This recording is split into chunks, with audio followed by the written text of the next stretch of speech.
Welcome back, everybody, to the Cleveland Guardians franchise here on MLB The Show 22. That'll be the last time I say those words, as today it is the series finale. We will be continuing the long-term sim, and we will go as long as we need until all of our core pieces from the team have retired. We are now in the year 2035. We've gone through a lot of changes within the roster. During the previous season, we had 4 big-name players: Camilo Doval, Shane Bieber, Ketel Marte, and Jose Ramirez all retire, with the latter 2 making the Hall of Fame.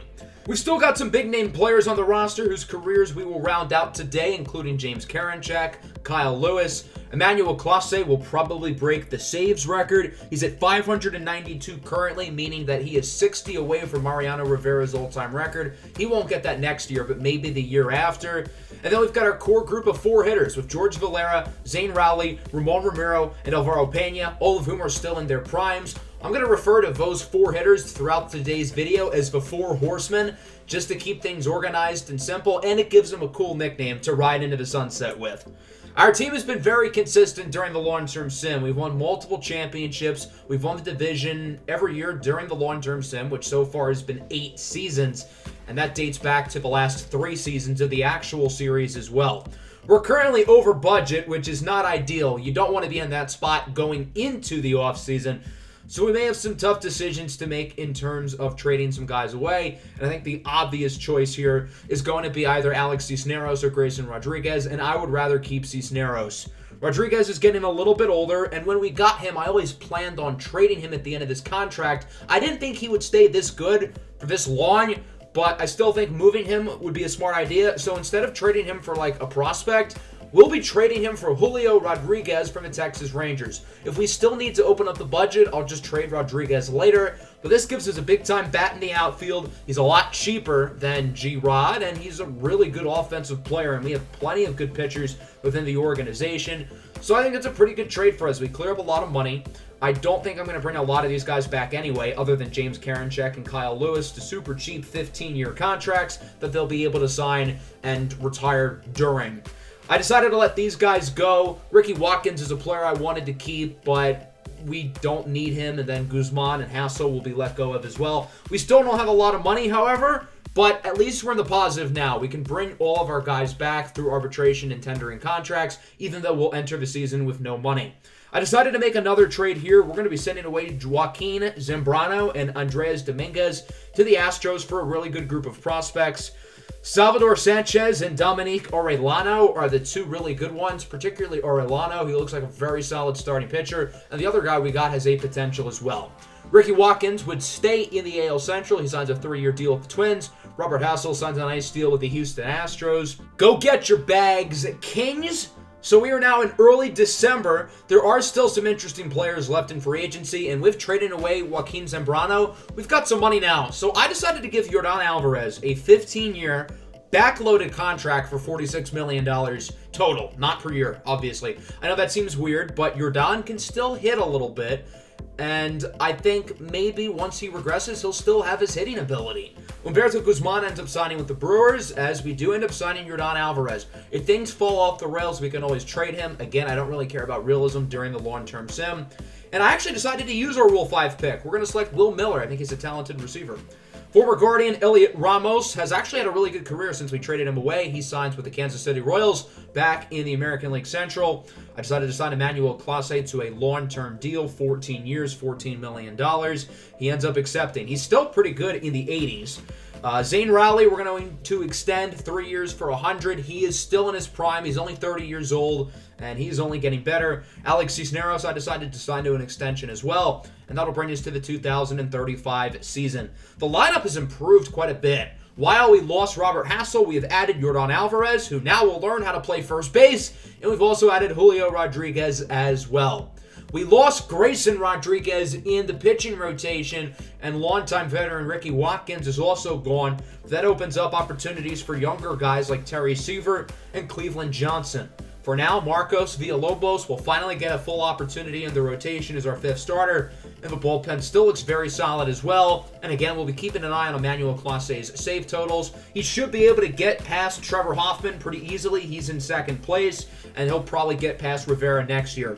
Former Guardian Peter Garcia was traded shortly before the All-Star break to the Rockies. Here at the All-Star break, we're 63-35, easily in first place of the division. Another very solid season here for our Cleveland Guardians as we ended up with a number of All-Stars. Starting pitcher Orlando Higgins is an All-Star. Emmanuel Clase is back. He has passed Trevor Hoffman for second in saves. He's getting pretty close to Mariano Rivera. And Clase has now made the All-Star team for his 14th consecutive season. He's made it every year since Season 1 of the actual series. He has not missed since then. Denny Gray, George Valera, and Zane Rowley are also All-Stars, along with Robert Hassel as well, and a couple other former Guardians such as Brian Rocchio and Joaquin Zambrano. Hunter Green also made it with the Giants, and he has actually lived up to his contract, believe it or not. Good for him, I guess, although he did not live up to our contract extension that we gave him a number of years ago. George Valera is absolutely balling out. He's currently in first place for the MVP. And as we take a look at the four horsemen, Valera, Rowley, Ramiro, and Pena, all of them are pretty similar in terms of milestones and whatnot. They're all within about 200 hits of each other. Valera and Pena had the upper edge in terms of homers, and it'll be interesting to see which of that group really starts to regress first and which guys can stay good for a while. I think the answer to who's going to regress first is Alvaro Pena. Already at 29 years old, he has gotten a lot worse. I'm surprised he's the first one to regress, considering he's the youngest player of the group. Once you hit 10 years of MLB service, you really start to regress. Pena's obviously seen that quite well this year, but the other guys are still progressing to an extent, including Valera.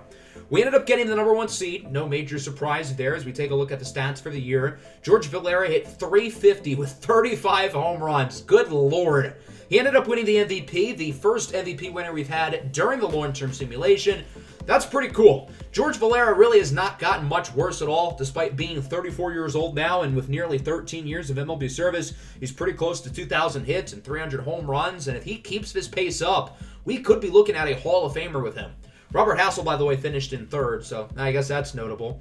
Alvaro Pena regressed even more. He is a 92. He was just a 99 like last year or something, so his regression might be coming quick. The pitching was pretty good. Orlando Higgins ended up winning the Cy Young. I think we've had like 5 straight Cy Young winners or something. I don't remember the exact number dating back to last episode, but we groomed Cy Young winners for breakfast. Emmanuel Clase is now at 634 career saves. He's about 20 away from Mariano Rivera. We're going to play against the Blue Jays here in the first round. They've got a good group of players with Marcelo Meyer, Alec Thomas, and Riley Green. And we sweep them. Good start. We'll now play against the Red Sox here in the ALCS. They've got some good players on their roster, including catcher Herman Rodriguez, a player I almost traded for a number of years ago, as we lose Game 2. But other than that, we're looking strong. And we're going to the World Series, and we'll face off against the San Francisco Giants, one of the 4 teams I'm considering for MLB The Show 23's franchise. Make sure to vote on the poll if you have not already. Their highest-rated player is our former catcher, Alejandro Aguero, who recently signed a 10-year, $270 million deal. As we are struggling early, we're down 3-1. This is not good, and we lose. So the Giants beat us in 5 games. Alejandro Aguero gets his revenge on us. He finished in second place for the NL postseason MVP. So we end up losing the World Series to San Francisco here in 2035. The first season of today's episode, the 9th season overall of the long-term simulation, and the 14th season overall of the series. As players get older, we're going to start to see some guys in retirement, and here you go. We already got one. Kyle Lewis will be calling it a career. After we won the World Series in year number 3 of the series, we decided to let go of our MVP, Franmil Reyes, and instead trade for Kyle Lewis, who ended up being a pretty darn good player throughout his career, over 1,400 hits, over 300 homers. He had 2 seasons with us during the actual series. 2025 in particular, he was outstanding. And then he had like 4 more really good seasons in the long-term sim, but then he declined quickly. He was in free agency for a couple of years. I picked him back up. I wanted to make sure he retired with our organization. So overall, a really solid career for Kyle Lewis. It was really fun having him here on the team. I've enjoyed his presence in the lineup. Very, very talented player, and we will certainly miss him. As we take a look at some other notable players, Alex Vesia, the longtime lefty reliever, is done. We had him for 4 years during the actual series, and he was a little inconsistent, but solid. And there's also Gavin Williams, the starting pitching prospect. He was the first rounder of Cleveland the year before we started the series. He never really developed into what I had hoped for. So that'll bring us into the 2035 offseason. We only have one free agent, Marcos Villalobos, and I do not plan on bringing him back. As for arbitration, I decided to let our backup catcher, Horace Trevino, go, and I decided to sign Luis Campusano to be our new backup catcher. Campusano was with the team for a number of years. He had some good seasons away from us.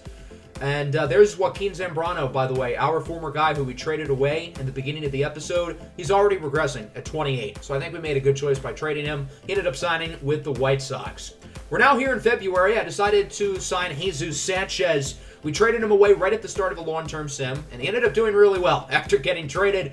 But I do want to bring him back. I do want to have him retire here in Cleveland. We will then sign Ramon Romero to a 2-year, $40+ million extension, and that brings us to the 2036 season. The lineup is pretty much exactly the same as it was last year, although we have added Jesus Sanchez and Luis Campusano to the bench, but the starting lineup is pretty much the exact same. The pitching is also pretty similar. Top prospect Derek Dye has been added to the starting rotation to replace Marcos Villalobos. So if anything, the pitching got a little bit better. The main storyline this year is Emmanuel Clase, who is 18 saves away from tying Mariano Rivera's record and 19 from breaking it. I want to be there when we break the saves record with Emmanuel Clase, so I'm going to simulate, rather than to the All-Star break, up to where Emmanuel Clase could break the record. And here we are. He's at 652. He's gotten 18 so far this year. At 38 years old, he has a sub-2 ERA. And we've got a series on the road against the Rays. I'm going to simcast these 3 games, see if there's a save opportunity. And there ultimately was one in the final game. However, I decided not to have Clase get the save. You know why? Our next series is at home, and it's against the New York Yankees. And I felt it was too fitting, not just to do it at home, but to do it against the Yankees, Mariano Rivera's former team. We would ultimately get the opportunity to get the save. Here we go. Emmanuel Clase looking for save 653 as he starts with a quick fly out into left. And it's caught by Denny Gray for out number 1. Clase 2 outs away from history. He is the top of the order due up as he gets Stephen Franks to go down looking at the fastball. And Clase needs one more out. It's Gabriel Benitez who lines it to short. It's caught by Pena, and there you go. It's a 1-2-3 inning for Emmanuel Clase, who gets save number 653, an all-time Major League record, which was set previously by Mariano Rivera, the Great Mo. So as we look at the MLB records thing, look at the bottom right, Emmanuel Clase's name is now there. At the All-Star break, we are 67-31. That is pretty damn good. We're 22 games ahead of second place within the division. Emmanuel Clase is an All-Star for a 15th consecutive year, along with Bryant Rodriguez, who's having a great year, Ramon Romero, Alvaro Pena, Zane Rowley, and George Valera. So all 4 of the 4 horsemen ended up being All-Stars. Humberto Guzman is an All-Star, along with one of our former prospects, R.D. McKay. Alejandro Aguero is also an All-Star as well. So as we take a look at the 4 horsemen, Zane Rowley and Ramon Romero are really not regressing at all still. George Valera is really starting to dip, however, and it makes sense. He is 35 years old. He's about to get 2,000 hits for what it's worth. And then Alvaro Pena's regression continues. His regression has not carried over on the field. He's currently second in MVP, behind Bryant Rodriguez of our Guardians, but it's only a matter of time until Pena gets worse. I decided to trade away Julio Rodriguez to the White Sox. We needed to clear up some money, as we end up going 111-51, tying Season 4 of the actual series for the best regular season record that we have ever finished with. As we take a look at the stats on the year, Zane Rowley was phenomenal, as was George Valera. Bryant Rodriguez hit .323 with 47 homers, and that is more than enough to win the MVP. So we've now had 2 straight MVP winners. B-Rod is a free agent this offseason, and we are going to have to pay him the big bucks. Alvaro Pena still playing really well, but look at his regression. Minus 10 power against lefties. Again, it's only a matter of time until he really starts playing worse, and it's unfortunate because, again, he's only like 30 years old. As for the pitching, Orlando Higgins was even better than he was last year. He wins his 2nd consecutive Cy Young. Alex Cisneros also finished in the top 3. Higgins' contract, which was a total bargain at the time, is looking like even more of a bargain. We were able to fleece the Diamondbacks to trade for him, and now he doesn't ask for any money. I don't know what the thing with Orlando Higgins is, why the game undervalues him. Emmanuel Clase had a great season as well, obviously breaking the saves record as we face off against the Tampa Bay Rays here in the first round of the playoffs. They don't have a lot of recognizable names other than St. Juste and Brett Stevenson. I don't really know anybody. They do have Brian Rocchio, but he is now in the minor leagues. We ended up winning in 4. That's cool. And we get a rematch with the Red Sox here in the ALCS. They are pretty much the same team as they were last year. And we end up beating them in 5 again as we face off against the Washington Nationals, another team who we are considering from our MLB The Show 23 franchise. The Nationals do not have many names I know. Other than Charlie Pulido, I know none of these people. They have former Guardians prospect Bo Naylor, who never really developed. He has 10 career Major League hits. That's only 10 more than I do. So as we simulate here against the Nationals, we are looking pretty good. Now we're tied at 2.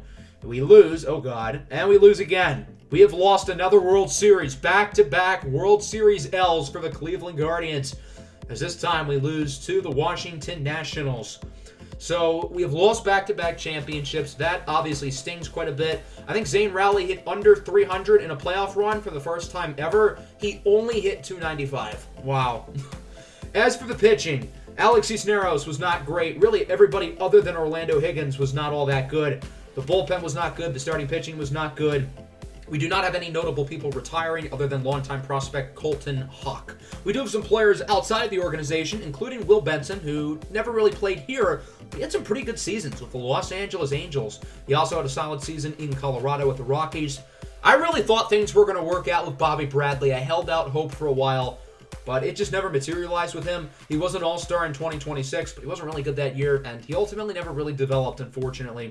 Nolan Arenado and Alex Bregman both end up being Hall of Famers from the 2036 retirement class. So as we go into the offseason, we have some big names here. Bryant Rodriguez, the reigning MVP. We cannot let him go. George Valera has a $40 million team option. I will decline it because I know we can sign him for cheaper. Instead, we'll be getting him for $30 million a year, while we will let reliever Todd DeVarco end up walking. So as we go into free agency, B-Rod has not accepted yet. I gave him the qualifying offer just in case he did not re-sign, as Todd DeVarco ends up going to the Dodgers, and Bryant Rodriguez would return. So he is back. The lineup is pretty much the same. We're going to run it back once more. It hasn't worked yet today, considering we've lost 2 consecutive World Series. By the way, Yordan Alvarez is pretty close to 3,000 hits and 600 homers. He's going to get 3,000 hits pretty soon, maybe this season. I don't think he'll hit 600 homers, though, as his power is kind of shot. The starting rotation's pretty much the same. The bullpen's pretty much the same. Emmanuel Clase is only a 71. He's gotten quite a bit worse. We are 59-38 at the All-Star break. Not as good as we've been, but still pretty good. Derek Dye is the game's starter. Ramon Ramiro is here along with Joaquin Zambrano. Danny Gray is also there, as is the other Ramon Ramiro and Robert Hassel and Alejandro Aguero. There is one notable omission from the All-Star game. For the first time in this series, no Emmanuel Clase in the All-Star game. He hasn't even been bad this year, though. 3.32 ERA, but for the first time in the last 15 years, he is not an All-Star. Alex Cisneros is regressing quite a lot. So is George Valera, who's still hitting 300. Pena is also still regressing a lot. He is all the way down to an 80, and his numbers, although solid, have taken a noticeable hit. His OPS is now in the 700 range. Rowley and Ramiro still have not declined, so those two are certainly going to outlast Valera and Pena, at least in terms of talent. We ended up going 96-66, not the number 1 seed, but still very solid here in the 2037 season. As we take a look at the stats on the year, the team once again played very well, although George Valera showing signs of age. Zane Rowley, not so much. He hit 30 homers. His rating is still going up, even though he's been in the league for 13 years. Bryant Rodriguez hit 47 more homers. He ended up winning his 2nd straight MVP.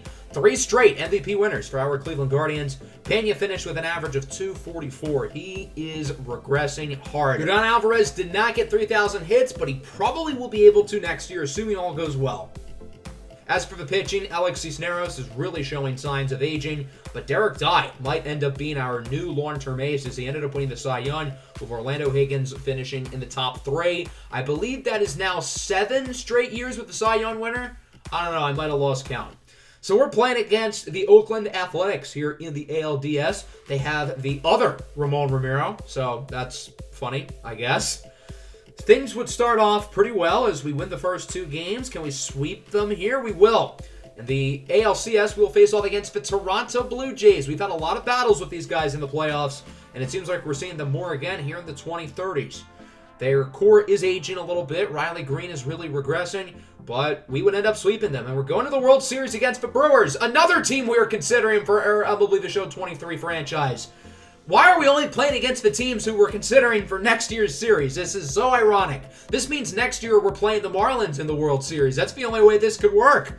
The Brewers have our former reliever, Humberto Guzman, who has pitched very well since leaving us and signing with Milwaukee. We would finally lose our first postseason game, but we're up 3-2. And there we go. We finish off the job. The Guardians are 2037 World Series champs, with Maurice McDonald winning the playoff MVP and Ramon Romero winning the World Series MVP. After losing the World Series in back-to-back seasons, it feels really good to win another championship here. And again, if history repeats itself, we're going back to the World Series next year against the Marlins, because we're playing against all the teams who we're looking at for MLB The Show 23. By the way, the official team reveal for that will be next Wednesday, and the series itself will start the following Friday. In the retirement stage, we've got a very big name here. Emmanuel Clase is calling it a career. He did not make the All-Star team for the first time in the entire series, and he's like, you know what? I'm just going to hang you up the cleats. And good for him. He's hanging them up on top of another World Series championship. What a career Emmanuel Clase had. He is the greatest relief pitcher of all time. Can we really argue with it? The guy made 15 consecutive All-Star games. He's the all-time saves record leader with 731. He finishes with a career ERA at 2.34 and had it finish above 4 once. Just once. He is the Louis St. John of closers. I mean, that's how good he is. An unreal career for Emmanuel Clase. Going into the series, I was very excited to use him, but even I could not have expected him to be this good, and I'm really going to miss having a guy like him in the bullpen, because none of the teams I'm considering for MLB The Show 23 have elite closers, except for maybe the Giants with Camilo Doval. Not that he's elite, but it would be fun to use him again. Nonetheless, hats off to Emmanuel Clase for a great career, and certainly a Channel Hall of Famer, and hopefully he'll go into the actual Baseball Hall of Fame in this series as well. I would hope so, considering he has the record for the most saves ever. As we take a look at some of the other retirements, O'Neal Cruz is here. Not that he was super relevant in the series, but in the MLB The Show 20 long-term sim I had in our Pirates franchise, he had some really good career numbers. Not quite as good here. Other former prospects we have retiring include Edward Cabrera, Ryan Bress, Brandon Bozier, and Taj Bradley. Bradley ended up being the best of the group. He had some really solid seasons with the Detroit Tigers, making multiple All-Star appearances. Andres Jimenez also retires. We traded him away in Season 3 to the Atlanta Braves in the package that got us Max Fried and Dansby Swanson. That trade ultimately worked out quite well for us, and Jimenez never really developed as an offensive player. Luckily, in real life, he's a lot better, though.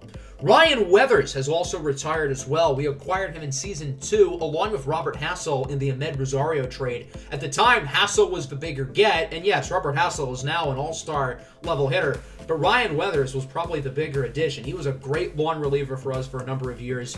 So those are our retirements. Again, shout out to Emmanuel Clase, who, unsurprisingly, is a Hall of Famer with his 731 career saves, our third Hall of Famer of the series, joining Ketel Marte and Jose Ramirez.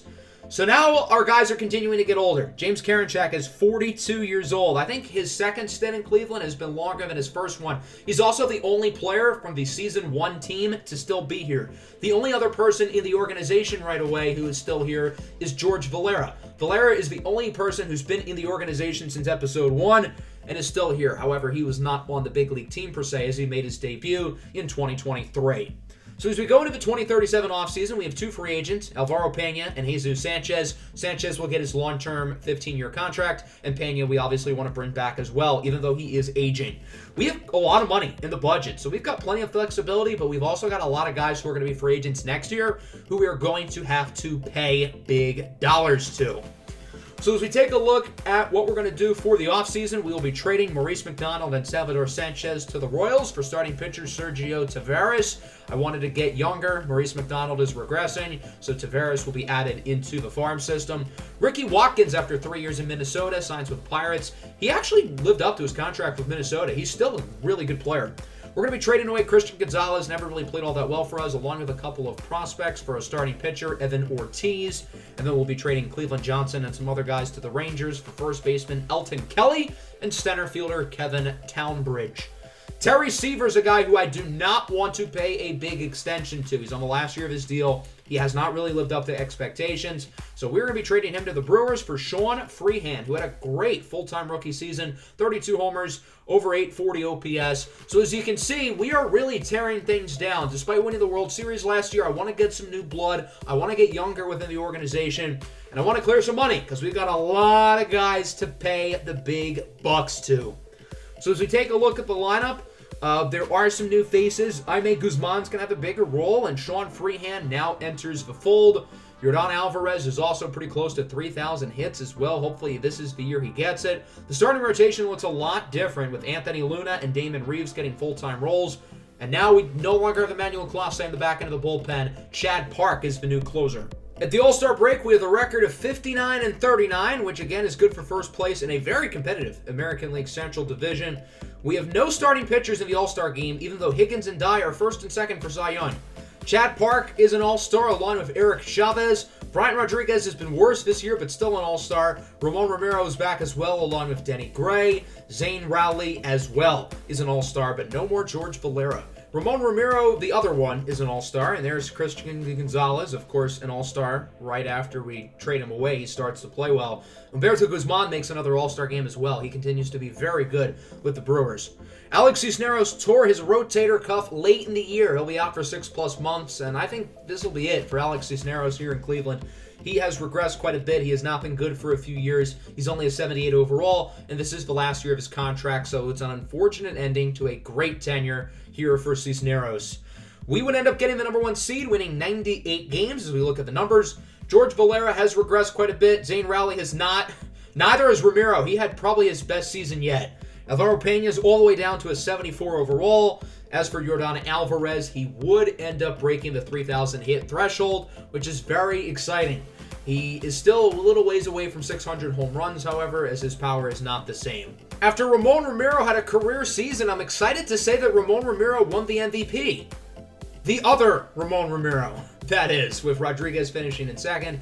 Orlando Higgins wins his 3rd Cy Young Award. That's like our team's 8th in a row or something, as we will be facing off against the Oakland A's again here in the ALCS, led by the MVP winner, Ramon Romero, who is a little bit better, unfortunately, than his counterpart, although I guess our Ramon Romero has much better long-term career stats.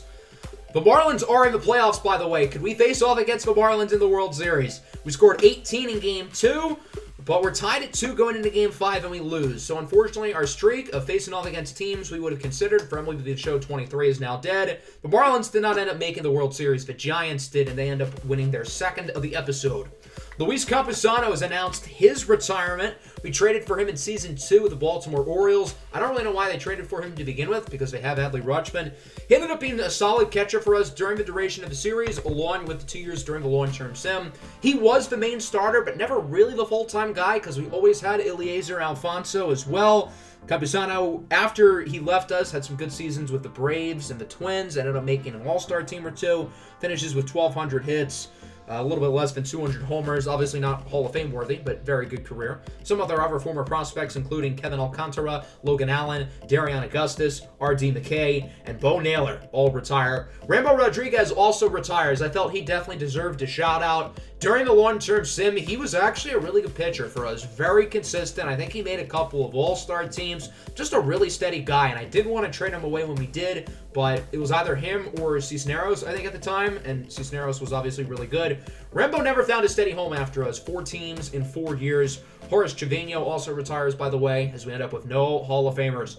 We've got a lot of guys to pay, but luckily a lot of money to do it. Other than Brian Rodriguez, we're not really paying anybody. So we're going to try to extend pretty much everybody here, other than Ken Seaver and Alex Cisneros. I'm going to let those guys walk, but everybody else we will attempt to bring back. None of them would accept right away, which is a little bit worrisome. We can't really let these guys go, particularly the guys who have been here for a while and reigning Cy Young winner Orlando Higgins. Chad Park is getting $200 million contract, so I'm hoping our 1-year, $26 million deal will do the trick. And I had to overpay a little bit for Zane Rowley because the Tigers are trying to get him. Chad Park ended up signing an 11-year, $260 million deal with the Oakland A's. Yeah, good luck with that, paying a reliever $260 million. I didn't even know the A's knew they had $260 million to spend. Former Guardian Terry Seaver signs an $100 million deal with the Cubs, while Ken Seaver leaves us for the Toronto Blue Jays. Pretty much everybody else would return, however. Zane Rowley accepted his deal. Romero's back. Higgins is back. So that's pretty good. And we still have a lot of money in the budget, over $50 million, because Higgins is still really cheap, which still blows my mind. And everybody else was cheap as well. We're going to extend Denny Gray on a 4-year deal. Bryant Rodriguez, the 2-time MVP winner, is also extended, and we'll be trading Kelly Diamond to the Twins for a good outfield prospect in Vaughn Bullington. We need a new backup catcher, so we're getting Derek Adams from the Tigers, along with a very good relief pitching prospect in Ross Del Villar. And we will be trading Yordan Alvarez back to the Astros. I just don't really need him anymore. I figured I'd let him retire in Houston. So that'll bring us to 2039. The roster is continuing to change a little bit. One of our longtime top prospects, Santiago Chacin, is now the full-time catcher with Ken Seaver gone and in Toronto. The pitching rotation also looks a lot different with no more Alex Cisneros, as Robert Harris and David Rosenyoy are now full-time starting pitchers. James Karinchak still chilling as a 55 overall. We are 66-31. That is very good. Enrique Guzman, Sean Freehan, Bryant Rodriguez, they are all All-Stars along with Jaime Guzman. And none of the 4 horsemen ended up making it. Zane Rowley and Alvaro Pena are continuing to regress, and it looks like Ramon Ramiro is next. Zane Rowley is also starting to fall slowly but surely, which is not great considering we just signed him to a massive 5-year extension. So now those guys are starting to all decline. Our catcher, Santiago Chacin, suffered a major injury right before the playoffs, which kind of sucks. Not that he had all that good of the year, as we end up going 105-57. Good enough for the number 1 seed in the American League. Zane Rowley still put up really good numbers despite him regressing a little bit, while George Valera is really falling, and Alvaro Pena, who started the episode as a 96, is now only a 69. Like, what, 5 years later? Are we in year 5 today? Yeah, I think we're in the 5th season today, and in 5 years from now, that'll probably be Ramiro and Rowley, assuming they haven't retired yet. Bryant Rodriguez won another MVP, his 3rd, although we did not have the Cy Young winner for the first time in like a decade. It ended up going to Juan Zapata of the Twins. Speaking of the Twins, we'll be facing off against them here in the first round of the playoffs. Their highest-rated player is Brett Daniels, but their best player really is Zapata, who won the Cy Young, so we kind of have a little revenge over him after winning the award. And I don't know if we're going to get our revenge. We're not looking too hot. We win 2 on the road, however, scoring 10+, and we win. So we come back down 2-0 to defeat the Twins, now going up against the Angels in the ALCS. They have nobody I know other than David Wright Jr., who's a 53 overall. We lose the first game and the second game and the third game. This is going downhill quick, but we win Game 4 and Game 5 and Game 6, and we lose Game 7. It would have been so cool to come back down 3-0 after coming back down 2-0. The Angels end up losing in 7 to the Cardinals in the World Series. Jesus Sanchez has decided to retire at the age of 42 after 18 seasons in the majors. Jesus Sanchez was a player who I had been eyeing up in a trade for a while in this series, and at the beginning of Season 3, we ultimately did it. He was with the team only for 3 seasons. He was a solid player, particularly those first 2 years. The last one, not so much. And the first move we made in the long-term sim was to trade him away, and he had his best years really in Boston, along with that great season in Baltimore, and we ultimately brought him back at the end. Sanchez finishes his career with a little under 1,900 hits and almost 360 career home runs with a career average of 271 and an OPS of 831. Very, very solid career for Jesus Sanchez. Daniel Espino also retires. He's an interesting guy because he was probably the best prospect in the organization going into the series. And although he had some good seasons, he never really developed. And even once we let go of him, he just never was really all that good. We traded him away for Alex Cisneros in a move that ultimately was really good. And Daniel Espino never really developed into the guy I hoped for. He had a 12-year Major League career. He's not a bust, but he just wasn't all that great. Tommy Madlock also retires. I wish we gave Madlock a bigger opportunity. I think he was a talented player. He just never really got that full chance with only 2 full seasons as a starter with the Tampa Bay Rays. So I feel like we failed Tommy Madlock a little bit. He had 89 potential when we drafted him. Could have been really, really good, but we were just so focused on developing Alvaro Pena, who was drafted during the same year. Jay Allen also retires. He had some good seasons with us, had some really good seasons with the New York Mets, ended up winning a World Series MVP, and he had a very, very solid Major League career. Bo Bichette and Cody Bellinger end up going to the Hall of Fame. So we have George Valera and Alvaro Pena as free agents. They're both really old, but they both have to retire here because we cannot let them go anywhere else. They're Cleveland lifers. I decided to sign the other Ramon Ramiro just for the hell of it. Why not have 2? And the other Ramon Ramiro is really good. I also wanted to sign Humberto Guzman back. He's been very good for Milwaukee over the last 5 years. Ken Seaver, after 1 year in Toronto, was traded away to the White Sox as we end up signing Ramon Ramiro to a 2-year, $37 million deal. We don't have enough money for Guzman, so I decided to get creative and sign him to a 15-year, $62 million deal. It didn't work, but it was worth a shot. He ends up signing with the Philadelphia Phillies. So that'll bring us to the next season here. George Valera and Alvaro Pena continuing to regress. Ramon Ramiro's down to an 85 as well. He seems like he's next. And Zane Rowley is like probably the last one standing, although he's starting to regress a little bit too.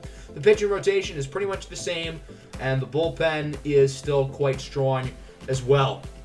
So at the All-Star break, we're not in first place in the division. We're a game and a half behind the Royals. We are the number one wild card in the American League. Robert Harris ended up making the All-Star team along with Enrique Garcia and Chad Park. Zane Rowley's back as well, along with the other Ramon Ramiro, who is currently in second place for the AL MVP, while Robert Harris is number 1 for Cy Young, and Damon Reeves is number 3. As for the Four Horsemen, I think it's time to start going milestone watching. George Valera's at over 2,600 hits. He's probably 2 or 3 years away from 3,000. So if he continues to play, he will get it. Zane Rowley also has a very realistic shot at 3,000 hits, as he's currently at 2,643, and he's still an 88 overall. So I think there's a very good shot Zane Rowley will be able to get 3,000 hits as well. Ramiro and Pena are not too far behind either in terms of hits, so it's certainly possible they could. Ramiro's at 24-34. He's also very close to 300 home runs. Not that that's like some crazy milestone, but that's still a pretty big deal. As for Alvaro Pena, he is a 63. Dear God. But he could still get 3,000 hits if he continues to play. He would only need 506, and we're going to continue to play him as long as he is still, playing.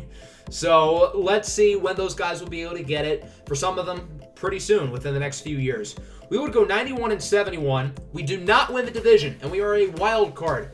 This is the first time since the 2023 season, Season 2 of the actual series, that we do not win the division, and instead are only a wild card. Ramon Ramiro, the older Ramon Ramiro, ended up winning a Gold Glove. I know that's not like that exciting, but Ramon Ramiro has always been a really bad defender, so for him to win a Gold Glove in his career is kind of cool, I won't lie. We are not starting some of our older guys in the playoffs. It doesn't affect their career stats, and I kind of want to win, especially considering we have a one-game series coming up against the New York Yankees, and I would prefer not to lose because I want to win another championship. We've only won one today. The Yankees do not have many recognizable names, but they do have their long reliever is Ricky Watkins, the longtime Cleveland Guardian. That's cool. Hopefully we beat him. At home, and we lose. Whoa, 13-10. That's a lot of offense. Ricky Watkins ended up getting the win. Okay. The Nationals ended up defeating the Royals in the World Series, so another year and another non-championship. Nobody in the organization retires, so everybody's going to stick around for at least one more year. Former Guardians prospect Gabriel Arias retires along with Dustin Harris. I really wanted to have Dustin Harris retire with the team, and right before this offseason I realized I have to sign him so he can do it, but I guess it was too late. Dustin Harris made his debut in 2026, and later in that postseason, he hit the walk-off homer against the Chicago Cubs. During the long-term sim, I wanted to make him the long-term first baseman, but it really didn't work. He had a productive career, but nothing overly spectacular, but his walk-off home run will forever live in this channel's history. Oinks Quackenbush retires along with Louis St. John Jr. He did not quite have the career that his pops did, who had over 5,000 hits and 1,000 homers, but still, LSJ Jr. had a really strong career with the Orioles, the Mets, and the Reds specifically. Career 843 OPS. That's really, really solid. No Hall of Famers in the 2040 class, as that'll bring us to free agency. Both of the Ramon Ramiros are at the top of the list. The top one had a team option, which I accepted. We're also going to be offering deals to the other Ramon Ramiro, along with Higgins, Valera, and Alvaro Pena, who's going to get his long-term 15-year deal. The outfield Ramon Ramirez declined his player option, so we're going to give him a raise after he had a very good season. As we go into free agency, we would bring back pretty much everybody that we needed to, bringing us into the 2041 season. I do want to make a move, however, even though that entire thing is green, which means our team's really good. I want to make a big move. So we're going to be giving up a few prospects to the Royals for Jamal Jordan, a very solid starting pitcher who's been consistent for a while. He does not have a whole lot longer left of team control, but I think he would be a big addition to our rotation who could use another really good guy with Orlando Higgins starting to regress. So this is what the lineup looks like, pretty similar to what it was last season. As for the rotation, we have a new ace with Jamal Jordan. We needed an ace bad. Our pitching is nowhere near what it used to be. Even Derek Dye has completely regressed after a few dominant seasons. We have like the 12th ranked pitching or something. We've always been first, it seems like. At the All-Star break, we're back to business. 59-39, first place in the division. No more wild card stuff. Santiago Chacina's an All-Star along with Zane Rowley, who, despite regressing to an 83 overall, is still hitting .311, still putting up All-Star numbers. He's over 2,800 hits now. He also surpassed 300 homers this year as well, and he'll probably get 3,000 hits at the end of next year or early in the following season. So we will be making another move at the deadline. Denny Gray has regressed a lot, and Jaime Guzman is a free agent. So we're sending them to the Cubs for two very strong prospects. I want to get younger. I want to get cheaper. And I think the two players we're getting are very solid. We'll be acquiring shortstop Francesco Santiago and third baseman Phil Peterson, who's got a great power bat. We would go 104-58. We were red hot to end the year, getting the number 1 seed in the American League once again. As we take a look at the numbers on the year, we have some new faces of guys who have been called up through the farm system. None of the old guys, or at least like the really old guys, are playing. George Valera still is. He's still a good contact hitter, even though he's like a 60 overall, so he still has value to the team. The pitching's been very solid. Despite being a 71 overall, Orlando Higgins is still ridiculously good. As we're going to face off against the Kansas City Royals here, Jamal Jordan's former team, they've got some really solid players as we would end up winning the first 2 games, and we sweep them. Going to play against the Angels, a rematch here in the ALCS. They had the MVP winner in Guy Schroeder. He had 39 homers. He looks really good. We lose the first 2 games and the third. Can we come back down 3-0 like actually this time against the Angels? No, we lose in 6. The Rockies beat the Angels in the World Series. Our team has not won the World Series now in 5 years. I know that was only like 20 minutes ago in video, but it's actually been quite a while. We've got a lot of guys retiring, but no super notable names other than, I guess, Nick Worth, who had a couple seasons in the majors and was one of our year 1 draft picks. Alex Cisneros has decided to retire. Cisneros was a blue-chip prospect in the very first draft of the series. He was drafted by the Marlins, quickly traded away to the Oakland Athletics, and then eventually we acquired him at the Daniel Espino move, a trade that ended up being a very good one for us as Cisneros won multiple Cy Youngs. He fell off kind of fast, only retiring at the age of 37. But he did have a very, very solid career, and ultimately that was a really good move for us when we made it. One of our former prospects, Kobe Mayo, retires as well. He actually had some really good seasons. Look at 20-33 at the Pirates. 311 average, 39 homers. That's like MVP level stuff from Kobe Mayo. Brian Rocchio retires as well.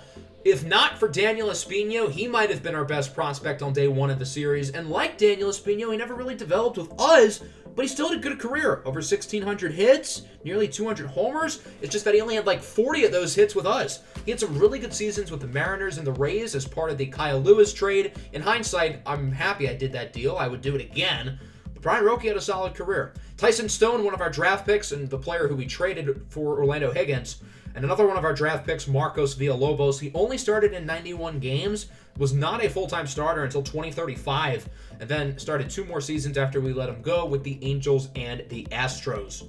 So a lot of notable names, as Blake Clinyard, one of the subscriber-made international free agents, is now a Hall of Famer. That's how far along we've gotten. Prospects who were prospects at the beginning of the series are now retiring and entering the Hall of Fame. As for the offseason and free agency, we've got a lot of guys who we need to pay, and I plan on paying a lot of them. Other than our backup catcher, Derek Adams, everybody here will be getting a contract extension. Orlando Higgins and George Valera will both be getting their long-term 15-year contracts to go through the rest of their careers. Into free agency now. Jaime Guzman, who we traded away at the deadline, signs a big deal with the Detroit Tigers. Welcome back to the division. Enrique Garcia is getting some big bids, so I decided to give him a bigger offer, try to overpay. And I also decided to give an offer to Richard Lyons, who has won back-to-back Cy Youngs with the Kansas City Royals. Get him out of the division, bring him here. I think this would be a good addition, and ultimately he would end up signing for 2 years and over $44 billion. We decided to trade away Damon Reeves to the Yankees for a few prospects, clear up some money, get some young guys for the farm system, and that'll bring us to the next season. How many seasons have we gone through today? Like 8? I don't know. I've lost count. We are moving really fast, if you can't tell. The lineup is pretty similar. We are going to be on milestone watch for some guys. Zane Rowley's at 2,834 hits. If he keeps up his average, he's going to be like right at 3,000 at the end of the year. It'll be really close. I don't think any of the other guys have a real shot at 3,000 this year, although it could happen eventually. Shout out to James Karinchak. He's like pushing 50, and he's still here. We are in dead last in the division, 48 and 49, and it's a competitive division. We're only 7 back, but we are in dead last. Jamal Jordan is an all-star along with Enrique Garcia. There's Chad Park, the nearly $300 million man. As for Zane Rowley, he has regressed quite a bit, but he is still on pace to finish the year at right around 3,000. I don't know if he's going to get it, but he's going to be really, really close. I decided not to make any moves, and it paid off. We ended up getting a wild card spot after we were dead last in the division at the All-Star break. We are the #1 wild card. How the tables turn. I've noticed that oftentimes our team is a lot better in the second half of the season than the first half. I don't know why, but because of that, I decided to stay patient, and it paid off. Zane Rowley, 2,994 hits. He just missed the mark, but assuming he doesn't retire, which would completely shock me, we will see him hit 3,000 in early April of next season. The wild card game is against the Angels. We are 1-1 all time in this series, and wild card games make it 2-1. We are red hot. Why not beat the Royals? Bang! We beat them in 4. We scored 18 in one game. Now against the A's, we're still hot, but we've lost 3 in a row, make it 4 in a row. Honestly, I'm not all that upset. We were in dead last at the All-Star break, and we made it to the ALCS. Our GM rating is going down. It's not like we've made the playoffs for 20 straight seasons or anything. We've got only one retirement. Everybody else is sticking around for another year. Todd DeBarco retires because of an injury, one of our former relievers. Giovanni Carnevale, Maurice McDonald, they are both retiring. McDonald was a guy we got at the long-term sim. That's how far along we are. Sancho Andrade and Fernando Tatis Jr. are both Hall of Famers. Tatis hit like 350 one year when he was like 39. He never really got worse. We're going to try to bring back pretty much everybody. We did decline Zane Rowley's team option because it was for a lot of money. I'll rather bring him back for cheaper. We do have a lot of guys who are free agents, though. I'm not sure if everybody is going to accept their deals. And unfortunately, that would be the case. We lose Enrique Garcia, who signs for $156 million with the Blue Jays. Again, that's too much money for a reliever. So we signed some new relievers with Vernon McDermott and Carlo Alessio, and both of them would end up accepting. So we bolster the bullpen. And then we make a big move in the starting rotation, acquiring Giovanni Sanchez from the Reds. Again, I want to add more high-end talent to the pitching rotation. So this is what the lineup looks like going into the very next season. Zane Rowley is 6 hits away from 3,000. Unless he tears his knee up right away, he is going to get it. George Valera, I didn't even mention him earlier. He's going to get it too. He's at 2961. So he'll probably hit that mark, say, early May. I think realistically. Ramon Romero is also somewhat close. He's at 2740, while Pena's at 2729. So those guys won't get it this year, but hopefully within the next few seasons, they'll be able to hit that mark. Giovanni Sanchez joins a rotation that looks loaded with 4 guys in the 90s. Elite prospects like Dominique Arellano and Sergio Taveras have now ascended into really good pitchers as we're 63-35, back where we belong at the top of the division of the All-Star break. Those top prospects, Taveras and Arellano, are both All-Stars, along with Francesco Pena. As for milestone watching, I've got some unsurprisingly good news. George Valera and Zane Rowley have both now hit the 3,000 hit threshold, an elite, prestigious club within Major League Baseball. That's really awesome. You know, it's not really awesome. Ramon Romero, the good outfield younger Ramon Romero, will not be with us for the playoffs as he ended up getting injured. We ended up getting the #1 seed, though, and again, we're not going to play a whole lot of our older guys, other than George Valera, who is still playing really well, because I want to win here in the playoffs, and everybody is kind of cooked for the most part at this point. As for the pitching, we've got 5 guys who are at least 92 overall. Arellano and Taveras both look like they could be long-term aces for us. And even James Karinchak is still kicking it, even though he's got to be, again, close to 50. In the ALDS, we'll be facing off against the Kansas City Royals again. We have seen them a lot recently, as we would split the first 2 games. We win 3, and there you go. We're going to the ALCS against the New York Yankees. I feel like every time we play the Yankees in the playoffs, we beat them. The Yankees are kind of due for one, and there you go. They beat us in 5. We have not been able to get over the hump. We've only won 1 World Series today, and we've gone through nearly 10 seasons. In the retirement stage, Orlando Higgins and 2 other prospects retire. This is how far along we are. Guys who we have seen their entire careers go through the long-term sim are now retiring. Higgins is 41 years old. We acquired him pretty early from the Diamondbacks in what ended up being a fleece of a trade. I thought it was a fleece at the time, and it proved to be a huge fleece. Even when he got old, he was still a really, really good pitcher for us, and I really enjoyed having him during the long-term sim. Peter Garcia, the first player we traded for during the long-term sim, also retires. He just never really developed into what I had hoped for, never consistent, never great against lefties, but a solid major league career as Spencer Torkelson ends up as a Hall of Famer. So here in the offseason, we are going to let some guys go, including the outfield Ramon Ramiro. I am bringing a lot of guys back, and we're signing Derek Dye now to a long-term 15-year deal. Guys who were rookies today are now old enough to get those 15-year contracts. I decided to re-sign Elton Kelly and Ramon Ramiro, both guys who I wasn't planning on bringing back. I thought I would maybe upgrade from them, but I did not. David Rosenyoy, we traded him away last year. He signs a big deal at the Mets. I would not have wanted to pay him that. Other than Jamal Jordan, pretty much all of our key guys are free agents next year, so we've got quite a few guys to pay. Someone who I do not want to pay is Santiago Chachin. We are trading him to the Dodgers for Adam Ramirez and Dave Welburn, two players who I think can be solid starters for our team. Chachin just never really developed into what I had hoped for with over 10 years in the organization.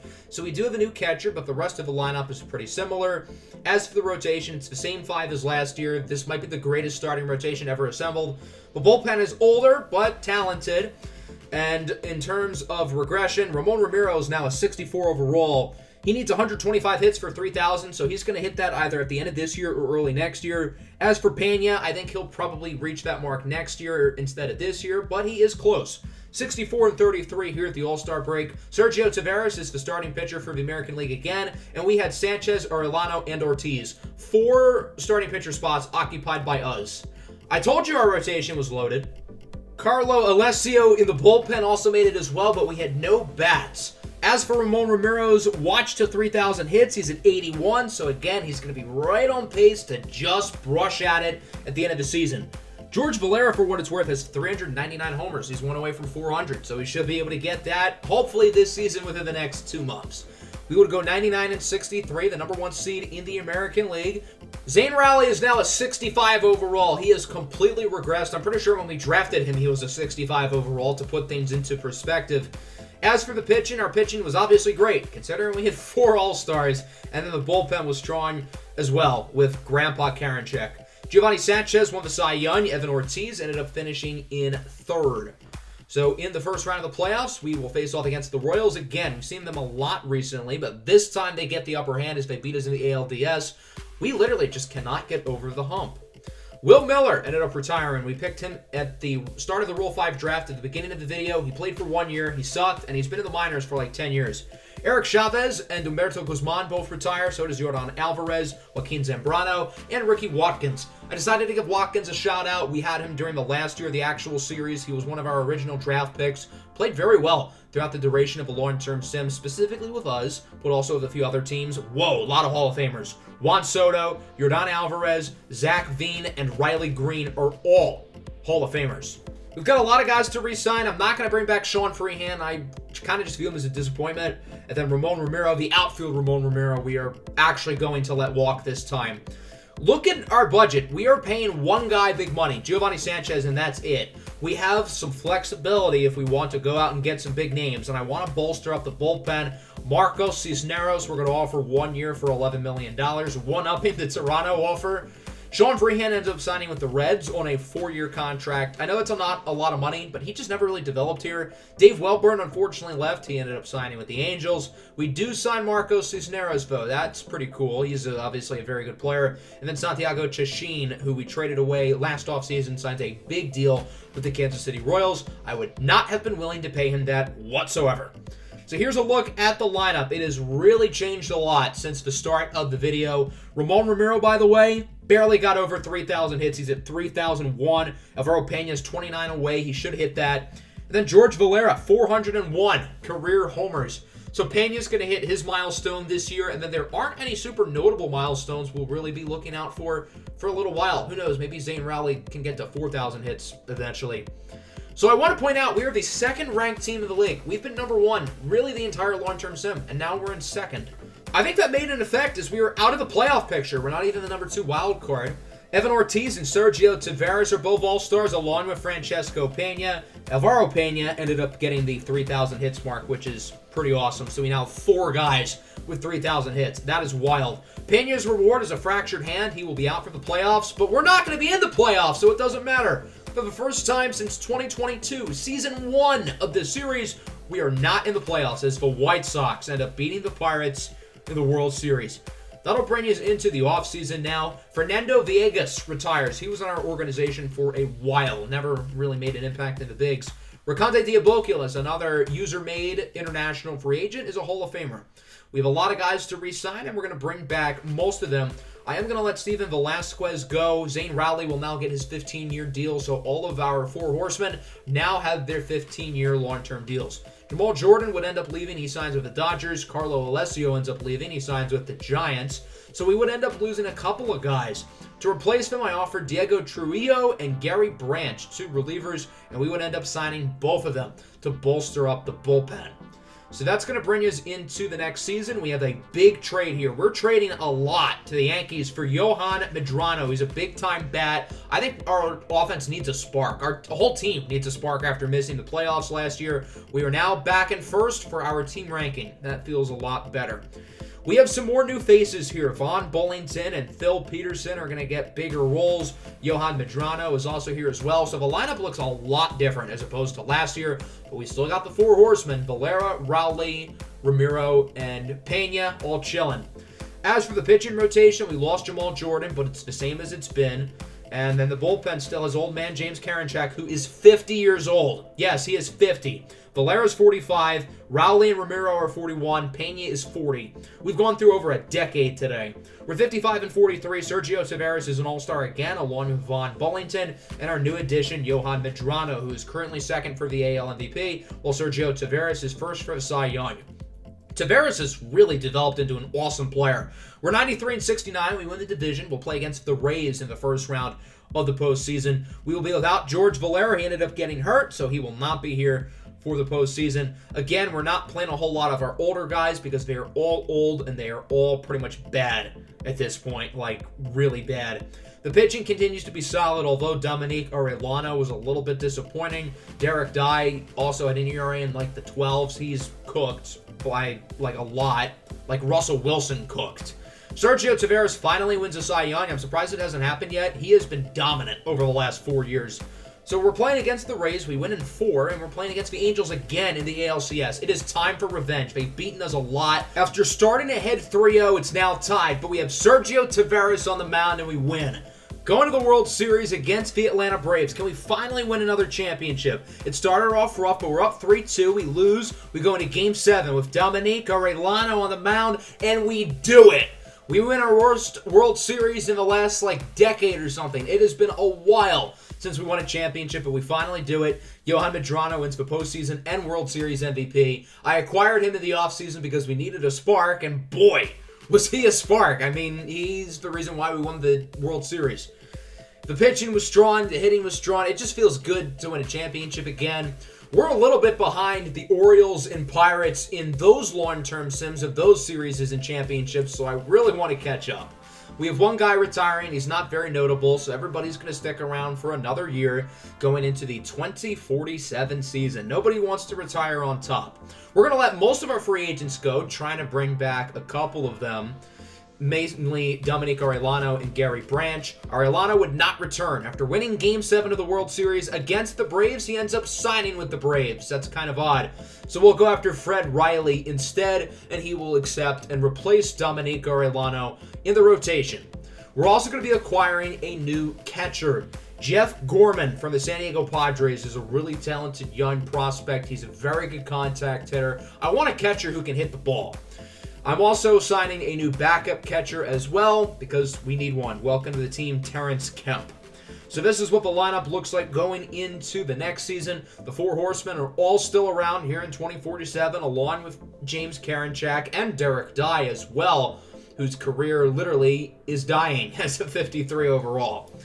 At the All-Star break, the team is 48 and 49. We're back to sucking. We have one really good year and we go back to mediocrity. Giovanni Sanchez was our only All-Star. He did start as the starting pitcher. And we rebounded big time, going 89 and 73, grabbing a wild card spot by just one game. Again, this team is so much better in the second half of the year as opposed to the first half. Phil Peterson was really good. He's developing into a great contact bat. Vaughn Bullington was good as well. And even Zane Rowley had a pretty solid season as well. The pitching continues to be quite solid. for the most part, despite losing Dominico Arellano. As for the pitching, Derek Dye is cooked. James Karinchak, who has not pitched a lot of innings recently, pitched a lot of innings this year, and while he wasn't great, I wouldn't say he was horrible, per se.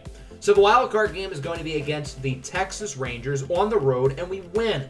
We're hot again. No reason to think we can't keep winning games. We're tied at 2 against the number 1 seeded New York Yankees. I feel like whenever we play the Yankees, we beat them, but we lose this time, and our playoff run comes to a close as the Phillies beat the Yankees in the World Series, getting revenge for 2009, which was like 40 years ago.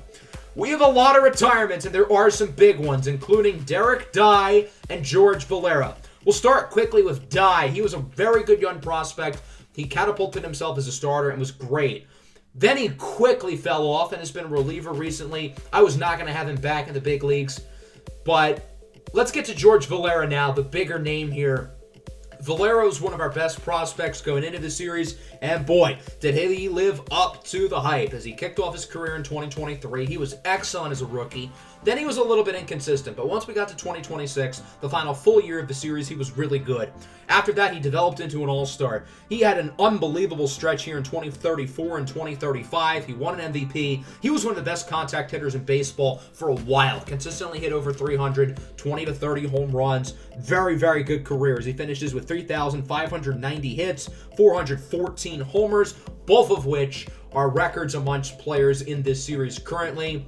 While we had guys like Daniel Espino and Brian Rocchio who did not develop for our team, George Valera, on the other hand, was awesome, and we are really going to miss him as he ends up being a Hall of Famer. So with that, nobody has been on the organization now through the entire series. Technically, James Karinchak was here in day 1, but he signed with Texas for those 4 years, and his long-term 15-year deal is almost up at 52 years old. Is he ever going to leave?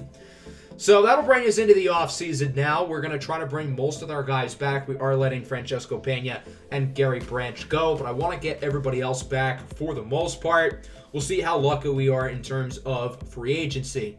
Francesco Pena ended up signing a 2-year deal with the Kansas City Royals. We're going to make a trade here for Pedro Cosmo to try and bolster up the bullpen. We're also going to go out and get Doug Bernard from the Marlins. He's a good contact bat, somebody who could be at the top of the order.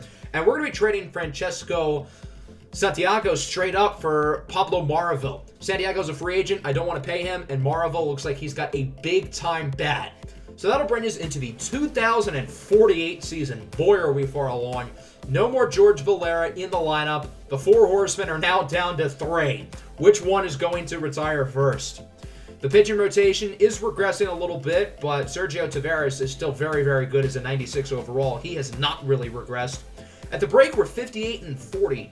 A game and a half ahead of the White Sox in the division as Pablo Maravil, our new acquisition, is an all-star, along with Phil Peterson, who is currently second for MVP, while Maravil sits in third. Those are our only 2 all-stars, however, as I do want to point out that Zane Rowley, who is injured, by the way, is at 3,800 hits. I said George Valera had the most hits in this series. I'm wrong. It's Zane Rowley, who got hurt again. He's actually quite close to 4,000 hits. If he stops getting injured, he could get 4,000 next season. Currently, Rowley is 3rd all-time in hits, only behind Pete Rose and Ty Cobb, and he's got a ways to go until he catches up to them. We ended up going 85-77. This is like the one year that we were better in the first half of the season, as we only end up getting a wild card, and we'll be playing against the Mariners in the postseason, as we got the home field advantage over them by 1 game. As we take a look at the numbers here, the only old players left who are healthy are Alvaro Pena, who hit 17 homers. He actually had a really good year. And Ramon Romero of Zane Rowley, currently injured. The pitching was honestly not all that good, particularly in the second half of the year. But we've got Sergio Taveras on the mound against Seattle, and we win. So we're going to go up against the White Sox, the number 1 seed in the ALCS, and things went horribly. We allowed 31s in those 3 games. That's a lot. The Padres end up defeating the White Sox in the World Series, so we are now through another season, and we've got multiple retirements, including another big one. Zane Rowley is going to call it a career. Unfortunately, he will not get to the 4,000 hit mark, and it kind of sucks. He ended his career off with an injury. We last saw him break his arm, essentially. Zane Rowley was our number 1 pick in this series, and last year with the Orioles franchise, Louis St. John was the number 1 pick. So Rowley had some high shoes to fill, and when we drafted him, I said, never compare him to Louis St. John. He will never be Louis St. John. If he has half the amount of hits that Louis St. John had, it'll be a successful career.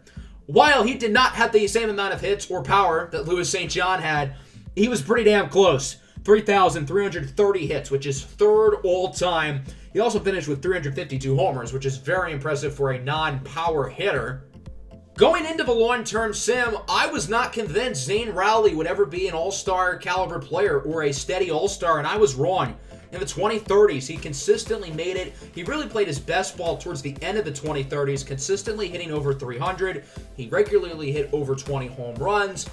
But the best part about Zane Rowley's game was his ability to turn up in the playoffs, and we saw that instantly in seasons 3, 4, and 5. Even as a rookie, he was different in the playoffs. He was just another beast, and even during the long-term sim, I only recall once when he hit under 300 in the postseason, and he hit like 295, so it doesn't even really matter.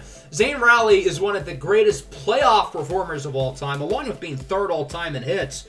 Career average is 293 and 826 OPS. He may be no Louis St. John, but Zane Rowley was pretty damn good at what he did. He absolutely lived up to the expectations of being our first rounder. I think 3,800 hits is more than surpassing those. Alejandro Aguilera, our longtime catcher, also retired. That's really the only notable one. But shout out to Zane Rowley for being our first round pick and being pretty darn good, as he unsurprisingly makes the Hall of Fame, finishing 3rd all-time in hits. So we're now down to 3. We have James Karinchak, who's made it all the way to the end of his 15-year deal. He only has 1 more year left.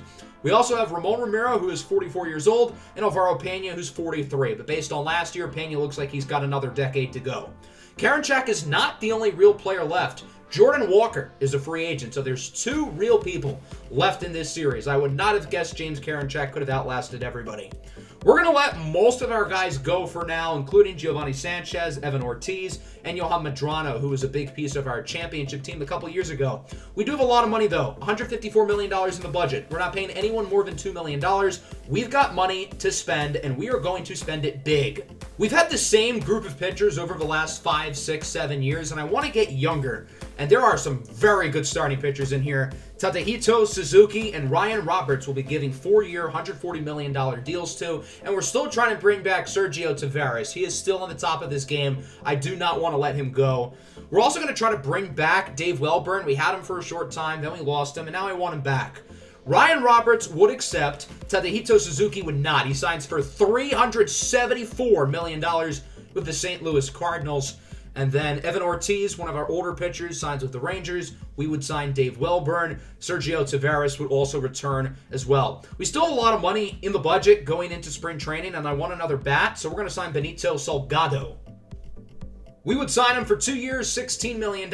He would accept, but I still want another outfielder. We're going to be trading for James Wan, 25 years old, from the Texas Rangers. I tried to trade for him last year. Couldn't happen, so now we're going to get him here.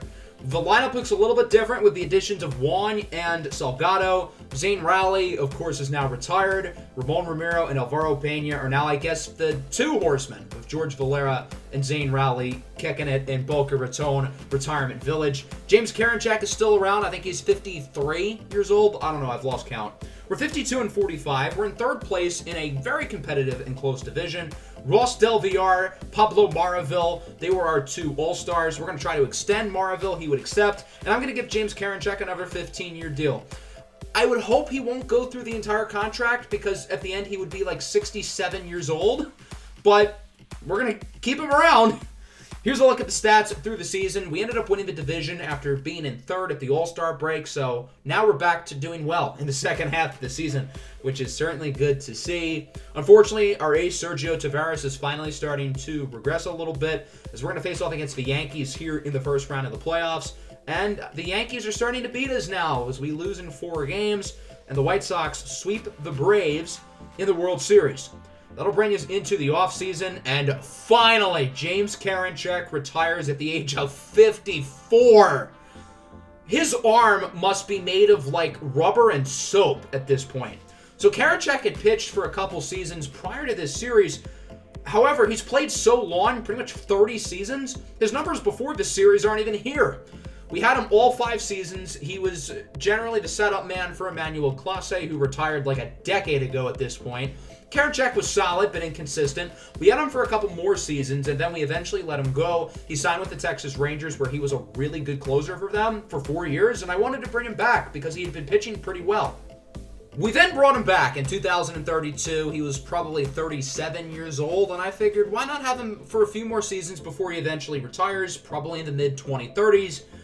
That was not the case. He stuck around for nearly an additional 20 years. When I give players those 15-year deals, I usually intend for them to retire pretty early in the contract. But Karinchak played through the entire deal. 15 years, and even by the end, he had actually gotten a bigger role. He obviously was cooked over the last, 15 years, but he had continued to pitch for us. He's not going to have a Hall of Fame career, but he's been a solid reliever for literally 30 years. The other real player left, Jordan Walker, also retired, so there's no real players left as nobody makes the Hall of Fame. So now we are down to 2. Ramon Romero and Alvaro Pena are the last men standing. We're going to try to re-sign Pablo Maravil and Elton Kelly, 2 talented, big-time hitting first basemen. But we still have more money to make a big splash, and I want to sign Bartolo Alonso, so we traded Salgado, the outfielder we signed last year, to clear up some money, and we would ultimately sign Alonso to a 4-year deal for $140 million. That's a lot of money, but he's a really good player. Since Romero and Pena are basically on their last legs, I'm kind of going all out on winning.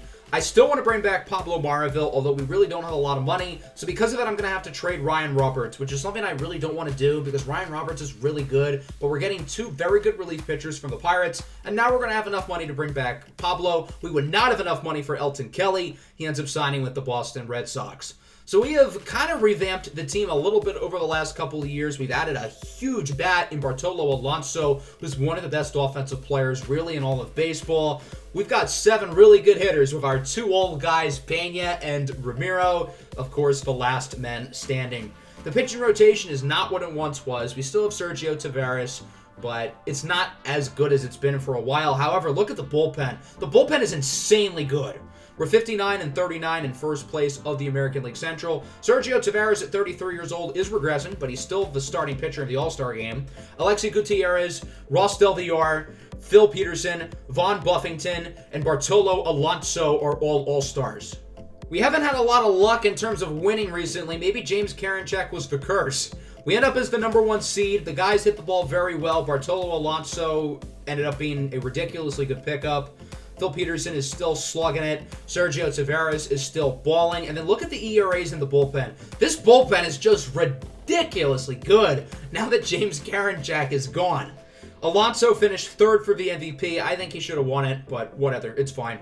We're going to play against the Tampa Bay Rays in the first round. We have not seen them a lot here in the postseason. We split the first 2. We win Game 3. We lose Game 4. And we lose Game 5. Another early exit for the Cleveland Guardians as the Rays lose to the Padres in the World Series. Do we have our guys retire in 2050? We do not. So we're going to keep going for at least 1 more season. The only relevant former Guardian to retire is David Rosenyoy, as nobody ends up making the Hall of Fame. That'll bring us into another offseason. We've got a number of guys who are free agents, and I would like to pay most of them other than our backup catcher, Terrence Kemp, who is really not very good. As we go through the offseason, we lose one of our relievers, Pedro Cosmo. He signs with the Pirates. So to make up for it, we'll be trading for Miguel Rivera from the Kansas City Royals, who's a lot younger and might honestly be better for the future. We got some extensions down with a few of our key guys, actually only one of them, Phil Peterson, our 3rd baseman. But other than that, the team is pretty much still the same. Still got Ramon Romero and Alvaro Pena in the back of the lineup. And the rotation, we have really a new core of guys, still with Sergio Taveras, but the rotation's changed a lot over the recent years. We're 54 and 44 at the All-Star break. Not bad, but not great. Steven Cortez, the rookie, is an All-Star, along with Doug Bernard, Phil Peterson, James Wan, Vaughn Bullington. And Vaughn Bullington's actually in first place for the MVP. He's having himself a career year with 32 homers right now. And then we also had Bartolo Alonso as an All-Star as well.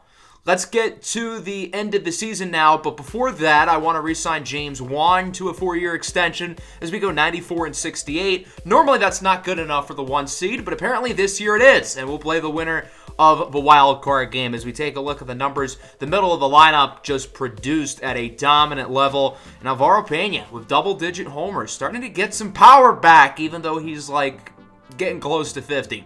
The pitching was solid. The bullpen was pretty good as well. Overall, a solid year, nothing crazy. We did not win the MVP. We had second and third. I feel like Vaughn Bullington kind of got snubbed. Not to mention, Bullington plays center field, and the winner plays first base. So, like, if you add defensive value, that goes even more towards Vaughn Bullington. We're going to play against the Detroit Tigers here, tied at 2, and we win Game 5. Now against the Seattle Mariners. Pretty close. We're up 3-1, now 3-2, now 3-3. Uh-oh, and we win. That was a close one. Now we got the Padres in the World Series. 3-1. Can we finish off the job? We do. The Cleveland Guardians are World Series champions here in 2051.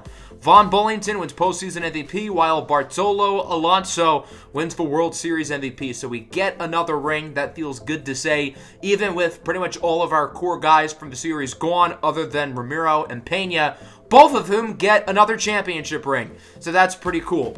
With both of them in their mid to late 40s at this point, retirement is inevitable, and who knows, it could be this offseason where they're both done. It is not. They are both going to stick around for at least one more year. Juan Santiago, who made his debut in 2033, makes the Hall of Fame. That's how far along we are. Pena and Ramiro are officially the two oldest players in baseball, for what it's worth. We're going to let a lot of our guys go, but we're going to try to bring back Del Villar, Gorman, and Taveras, and we're going to be trading away Chris Lopez. He's older. He hasn't been doing all that well, and we're getting some young guys in there to replace him. Howard Brady, we let walk. He ends up signing with the Pittsburgh Pirates. We do add a new relief pitcher with Maxwell Slaughter because we lost our closer, Ross Del Villar, who signs with the Pirates. I decided to use our Rule 5 draft on third baseman Kilian Quinones, and maybe he can develop. He does have a potential. So this is what the lineup looks like going into the 2052 season, I guess the 31st season overall. I don't know how many seasons we've done today. We're pushing 20, I think. That's crazy. Jose Ramirez and Ketel Marte and all those guys retired 20 years ago. Charlie Lambert, Alexi Gutierrez, Phil Peterson, Vaughn Bullington, and Bartolo Alonso are all All-Stars. We're 58 and 39, playing some great baseball as we win 94 games, which again is good enough for the number 1 seed. That's 2 years in a row where 94 wins is the best record in the American League. Alvaro Pena and Ramon Ramiro both hit double-digit home runs. It's like their power is coming back. Are they both having like a career renaissance? Are they both going to be hitting dingers into their 50s? We got the White Sox here in the first round, and we win in 5. Now against the other Sox, the Red Sox. We sweep them. We're going back to the World Series. It's the Battle of Ohio against the Cincinnati Reds, and we end up sweeping them. So the Cleveland Guardians have won the World Series here. Back-to-back championships. Phil Peterson, playoff MVP, while Pablo Maravil wins the World Series MVP. So we had a lot of trouble winning World Series today. We had only won one between 2036 and 2050, but now we've won 2 in a row. Are the Cleveland Guardians back? Let's see if Ramon Ramiro and Alvaro Pena once again will stick around for another year or if they are done. We have another old guy retiring. It's not Pena. It's not Ramiro. It's Bryant Rodriguez, who we drafted before the long-term sim at the end of the series. His peak, he was dominant. He won 2 MVPs, and although he kind of regressed quickly, he's only been a bench bat for us really for the last decade. He has played a lot over the last 2 years. Probably not a Hall of Fame career, but in his peak, he was different. So that'll bring us to the 2052 offseason. Pena and Ramiro both sticking around. We're going to try to bring everybody back other than Maxwell Slaughter. The one-year experiment with the slaughterhouse did not exactly work out as I had hoped. So as we go into the offseason, we've got to bring all those guys back. That's a lot of names who we're going to try to retain. And we are going to make a big trade here. James Wan is starting to regress, so we're going to get a young outfielder in Jack Huerta from the Baltimore Orioles. We're also going to be getting Tom Tan from the Minnesota Twins. He is 34, but he is a good starting pitcher who we did not have to give up too much for. Those are the only 2 big moves of the offseason. We were able to bring pretty much everybody back. We're going to sign Alexi Gutierrez to a 4-year extension. Phil Peterson will sign a 2-year extension as well. Bartolo Alonso has been worth every penny we've given him. He's going to get an additional 2 years as well. So that'll bring us to 2053, the 32nd season of the series. I think in our Orioles franchise last year, we ended in 2053 with Louis St. John retiring. Alvaro Pena, by the way, is at nearly 4,000 hits. He's going to make that mark this year. Ramon Ramiro's not too far behind as well. He's at almost 3,900. One of those guys breaking the all-time hit record is not that conceivable. Ramiro's probably going to get 4,000 hits next year. Pena, as I said, should be able to get it this year. But if either of those guys stick around for another 2, 3 more years, I think we're going to have a new hit king in baseball. We are 65-33 at the All-Star break. That is pretty damn good. 12.5 games ahead of the White Sox. Landon Martin is 15-0, and he's the All-Star starter. We also have Alexi Gutierrez, along with Jeff Gorman, Doug Bernard, Phil Peterson, and Bartolo Alonso. The team is continuing to play really well. Alonso's the MVP favorite. Martin is the Cy Young favorite. This team really looks like they could three-peat. Alvaro Pena, by the way, the third player in Major League history to get 4,000 career hits. Ramon Ramiro has 11 homers, and he might be able to get to 4,000 at the end of the year. He's still like right on line to be super close, so we'll see what happens with him. Jeff Gorman, the catcher, we're going to sign to a 3-year extension, so he will return as we go 103-59. Again, good enough for the number 1 seed in the AL. As we take a look at the numbers, Alonso had an utterly ridiculous season offensively. He honestly is having a Hall of Fame career of his own. Ramon Ramiro is not quite at 4,000. He's very close, though. He did hit 16 homers, which is his most in probably at least a decade, if I were to guess. And then the pitching was pretty strong as well. Bartolo Alonso, by the way, not only won the MVP, as Landon Martin also won the Cy Young. So we ended up going with the double whammy. Got the Twins here in the first round. We're not looking good, but we tie it, and then we win. So we come back down 2-0. We're going to play the Red Sox here in the ALCS. We're looking strong, up 3-0, and we sweep them.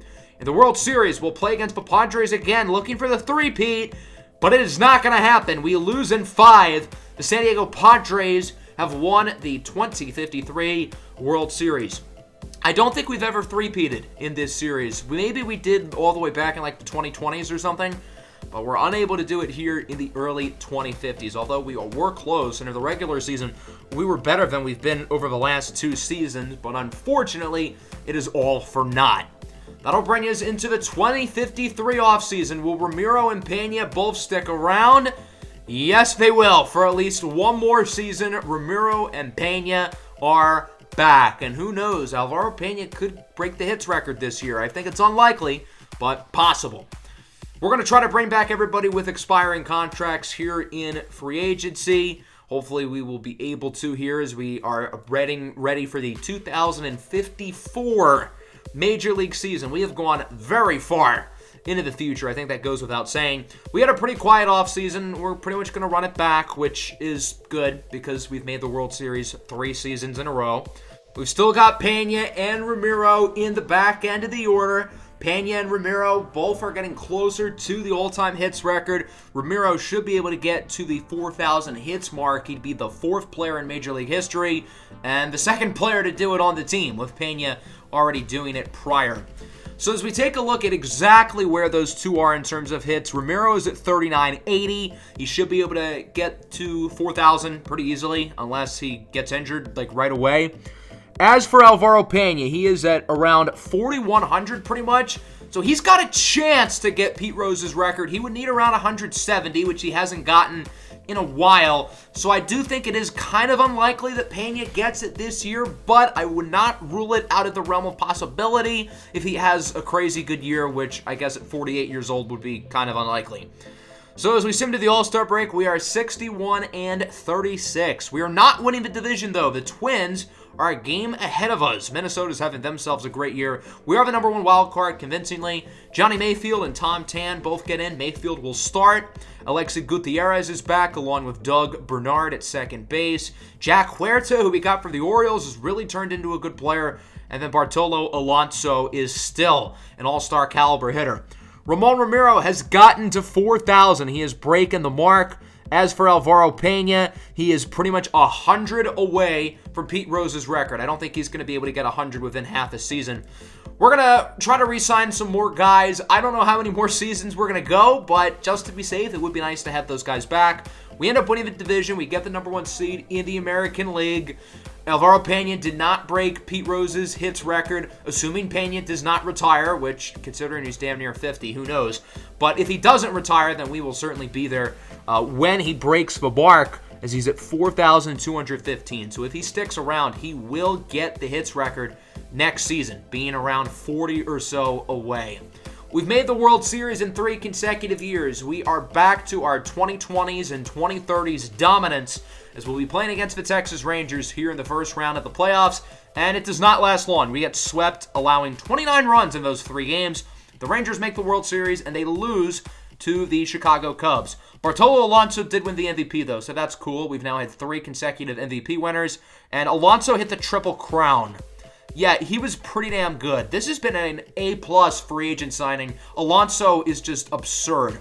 So Ramiro's going to be 50 next year. Pena's going to be 49, yet neither of them retire. They're both going to stick around for at least one more season. Ramiro is now 50. Pena's 49. I think the only player we've seen go into their 50s is James Karinchak, who I want to say retired at the age of 54 or something like that. Sergio Tavares will officially get his 15-year long-term deal. I feel like he's earned it, while we're going to try to bring back some of the other pieces from our core after our disappointing postseason exit last year. We do lose Ray Mercado. He signs with the Toronto Blue Jays. We're going to be trading for starting pitcher Scotty Band from the San Diego Padres. He is 33 years old, but he does appear to be an ascending player who only is getting better. We've got a big trade here at the Phillies. We need to clear up some money, and we're going to get younger at catcher, swapping Jeff Gorman for Solomon Patel, while also getting some position player prospects, because we've had a hard time having the minimum amount of position players in our minor league teams. So as we go into the next season, I want to say we're in 2055 now. This is the year where we're going to have someone break the hits record. Ramon Ramiro's close, but it won't be him. It'll be Alvaro Pena, who at 4,215 is 41 hits away from tying Pete Rose's record and 42 away from breaking it. So realistically, Pena should probably break that record sometime in May, or if he really starts the year off poorly, sometime in June. So we're going to simulate to a round where Pena is going to need to break the hits record. We're in the middle of May. We're 30-14, and Alvaro Pena is at 4,254 hits. He needs 2 to tie and 3 to break it. So I'm going to simcast through every game off camera until we get the opportunity. Here we are. This is the final game of this series against the White Sox. Pena is up at the plate against Rocco Vargas. He's at 4,256 hits. He's tied Pete Rose, and that's going to beat it. A single into right field, and Alvaro Pena has done it. 4,257 hits. MLB's all-new hit king, breaking the record set by Pete Rose probably 60 to 70 years ago. There's the guy celebrating, Ramon Ramiro in the back at 50 years old, celebrating for his teammate. I guess it's technically a Mickey Mouse record, since Louis St. John in the Orioles series had like 1,000 more hits than that. But whatever, we'll take it. We're 61-37 here at the break in 2055. Alexi Gutierrez, Doug Bernard, Phil Peterson, Jack Huerta, and Bartolo Alonso are all back in the All-Star game. Alvaro Pena, by the way, has made it to the end of his long-term 15-year deal. We're going to give him another one. When we gave James Karinchak a second 15-year deal, he retired right as it started. So we'll see if the same thing happens with Pena. As we're back in the postseason, we're the #1 seed once again here in 2055, trying to get another World Series to possibly bring Pena and Ramiro into the sunset. The offense produced, and obviously our team made history this year, with Alvaro Pena breaking MLB's all-time hits record, formerly set by Gamblin' Pete Rose. This team certainly has what it takes to win another World Series. I want to say we have won 10 so far in the series, 9 or 10. I'm not sure the exact number. I'll have to check. But we would certainly love to add another one as we play against the Baltimore Orioles here in the ALDS, and we win, despite nearly choking a 2-0 lead. Now against Toronto, we've won every game on the road, and we win Game 6 going up against the Braves here in the World Series, and we are not looking too hot, but we do bring it to Game 7 with Tom Tan on the mound, and we win it. So there you go. The Cleveland Guardians have won another World Series here in 2055. Doug Bernard wins postseason MVP, while Bartolo Alonso not only wins World Series MVP, but also another regular season MVP. Alonso's got, I believe, 3 now to his name. And then the pitching, obviously, great here in the playoffs, as our team is getting back to our championship ways here in the 2050s after only winning one in the 2040s. Going into the offseason, we've got 2 guys left, and one of them is going to retire. Ramon Ramiro calls it a career after winning a World Series in 2055. Pretty darn cool for him to retire as a champion. Ramiro was our second-round pick in the 2022 draft. He made his debut in Season 3, which was 2024. However, since he played so long, nearly 32 seasons, his first few years' stats aren't even going to show up here. Ramiro was a very consistent player, and while at his peak, he was probably the worst of the 4 horsemen, Valera, Rowley, and Pena, he was still really solid. He hit for good average, he hit for good power, and he had some good power seasons here towards the end of his career, finishing with 4,198 hits, third all-time, 405 homers, 259 career average, only a 725 career OPS. I know that doesn't look great, but you got to keep in mind he's been cooked for probably a good 15 seasons. Shout out to Ramon Ramiro for being a great, great player. He ended up going into the Hall of Fame, of course. Here we are 4 years later in 2059. I've made it all the way here because nothing has really changed. Alvaro Pena is still playing. He's still really old. We have not won any championships since 2055, and this is when Alvaro Pena is finally going to retire. I won't lie, I had a big sense of relief when I saw his name, now that I have finally been able to finish the long-term sim. Alvaro Pena nearly played in 5 different decades of Major League Baseball, as he's 1 year shy of 2060, retiring at the age of 54. Pena was our first-round pick in the 2023 draft. He made his debut in the 2025 season. He made his impact right away, winning the World Series MVP in 2026. And again, his young years aren't showing here. In his peak, he was really, really solid. Although he was the youngest of the 4 horsemen, he was the first one to decline, and he declined rather quickly. But over the last, 15 years, he's missed maybe 10 games. The guy's an Iron Man. Even this year, he played 163 games. Pena finishes with an MLB record 4,909 hits to go along with 537 home runs. Again, he has a low career OPS, but that's because he has been cooked for literally 20 years as Pena ends up making the Hall of Fame. That is the 7th player in this series to make the Hall of Fame, and to put that into perspective, in our Orioles franchise, I believe we had 4 players get into the Hall of Fame, and in the Pirates franchise in MLB The Show 20, we had 6. So because of that, we have more Hall of Famers in this series than the last 2, them being Ketel Marte, Jose Ramirez, Emmanuel Clase, George Valera, Zane Rowley, Ramon Ramiro, and Alvaro Pena. So now that everybody has retired with nearly 35 years into the long-term sim, I did not think it would go this long, put it that way. But that's going to wrap up this series, and it has been a pleasure here with the Cleveland Guardians on MLB The Show 22, going through the first 38 seasons of Cleveland Guardians baseball. Obviously, the first 5 were the main seasons, and then we went through a lot of time in the long-term sim. 8 seasons in the first long-term sim episode, and then we went through 25 seasons today. We went through a quarter century within the last hour and a half. That is pretty impressive. I appreciate you all bearing with me here with this very long finale and this whole series. It has been a joy to rebuild this team into a multi-time champion. But when one door closes, another door opens. And with MLB The Show 22 now done here on the channel, MLB The Show 23 is right around the corner. The game comes out in a little bit over a week, and I'm really excited to be kicking off a series on that game. I have not officially decided the team I will use for the series. I currently have a poll over on the YouTube community tab between 4 teams: the Marlins, the Nationals, the Brewers, or the Giants. We're going back into the National League this year, which I'm really excited about. The official team reveal and series trailer will be up next Wednesday, and the series itself will start next Friday when MLB The Show 23 comes out. So with that, for the final time in the MLB The Show 22 Cleveland Guardians franchise, it has been a pleasure. Make sure to leave a like and subscribe to the channel if you are new. Peace out.